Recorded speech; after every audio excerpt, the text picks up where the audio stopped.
Mana namhlanje mangabe sengibuya esikoleni ngicela ukuya edrobheni esontweni la Maphindi.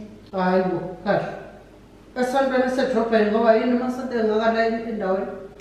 Cha mana ukuthi umfundisi wakhona kuthiwa besizana. Usiza ngani Thenjiwe? Nako esontweni kuyakhulelwa abantu baphila.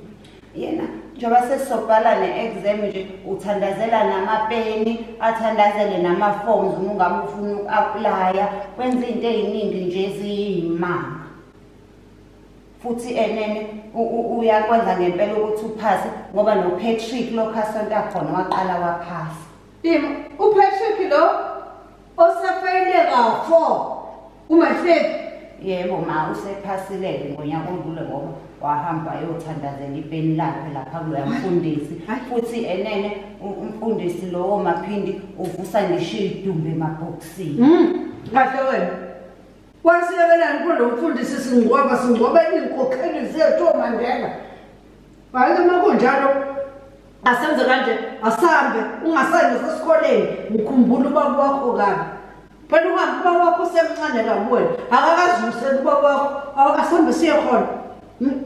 Ngaphela asambe mayikhona leyo nto akavuse ubaba wakho.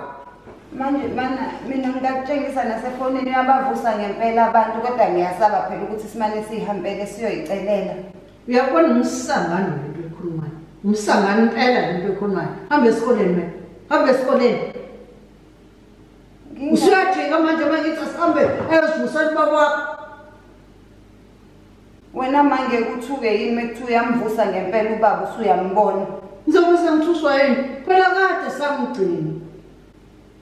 Mina ngiyasaba ngcono avuse bona abantu esingabazi mekuthiwa usevusa umuntu wala ekhaya cha ngasaba ngempela. Yile nto engalunganga. Hlala phansi noma esikoleni ubuye ngesonto sizoya enkonzweni. Bafika bangithandazela bafundisa abantu yazimathandaza.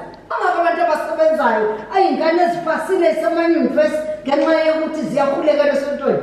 Futhi akona umkhuleko owenza ukuthi uphase. Uthi ukhuleka ukufunda. Thank you. Lezi ndlela zaneyifishana nezizisebenza. Hamba esikoleni. Hamba esikoleni mekungiphathisa ngekhanda. Ngivele ngilimalele. Nakunje ubezokuthandazela nje umqalo ngcono.